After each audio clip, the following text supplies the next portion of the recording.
Voilà, donc maintenant on va analyser les résultats. Le calcul est terminé, donc vous voyez les contraintes de Mises.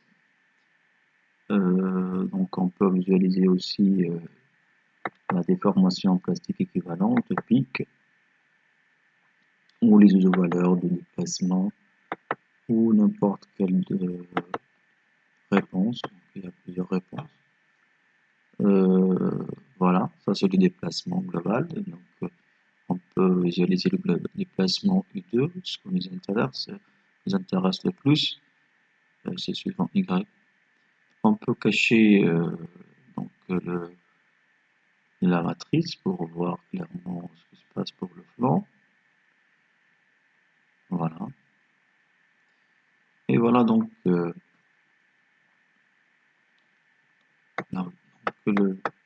flanc qui est gonflé sous l'effet de la pression.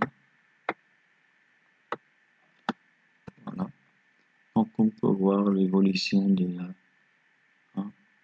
au cours du temps.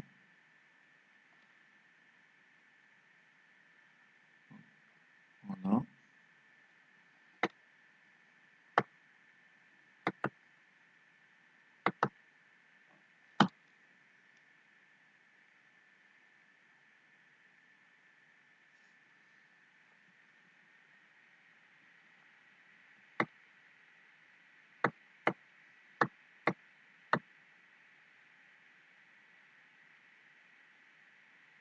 Voici donc le travail du rayon. Voilà.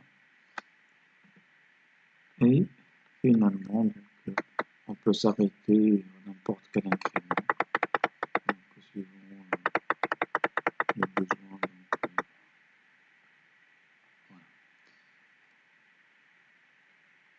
Finalement, donc, on peut prélever donc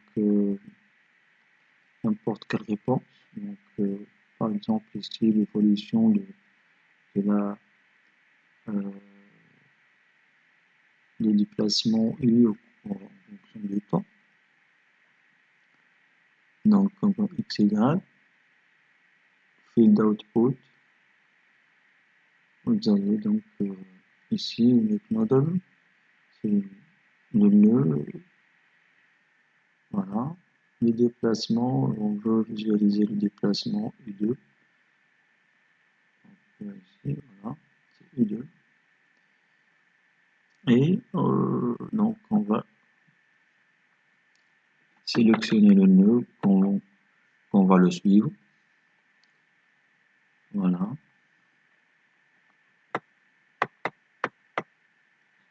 Par exemple, Edit Selection, et on peut sélectionner donc par exemple ce nœud-là. Done, donc le nœud il est pris, voilà. Et plot, donc ça c'est la courbe. Déplacement en fonction du temps. Et on peut sauvegarder cette courbe-là. Voilà. On peut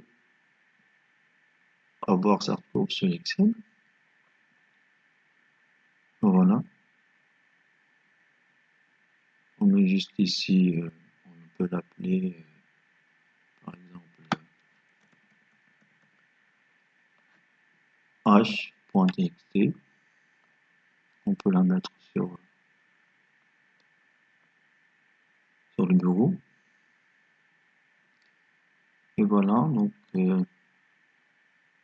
on peut la ramener ici, donc à partir du texte,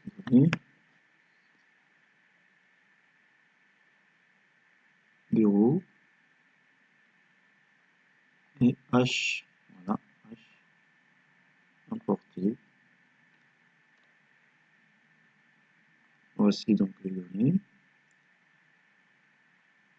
Suivant, espace, donc pour séparer les colonnes. Suivant, terminé.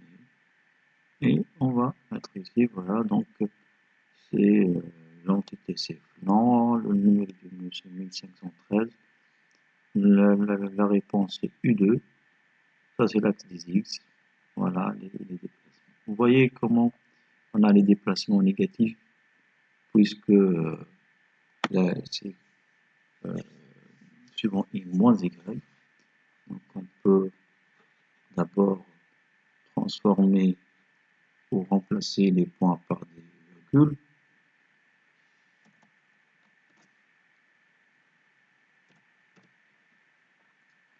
Voilà. Et puis on peut mettre ici égal moins cette donnée. Okay. Et voilà. Donc on peut tracer donc insertion, nuage de points.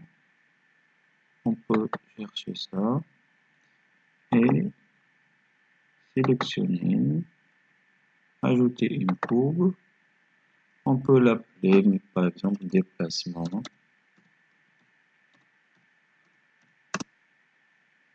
max au cours du temps.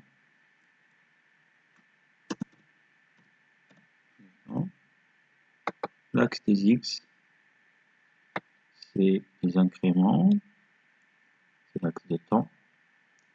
On a 100 au point de calcul. Et l'axe des Y, c'est les déplacements. Voilà.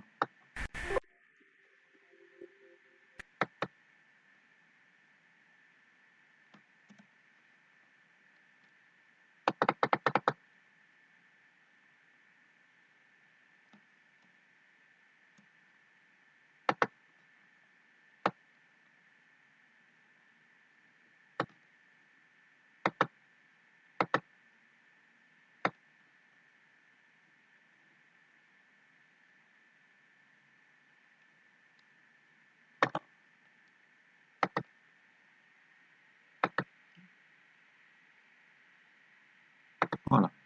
Donc on a la courbe, il est là.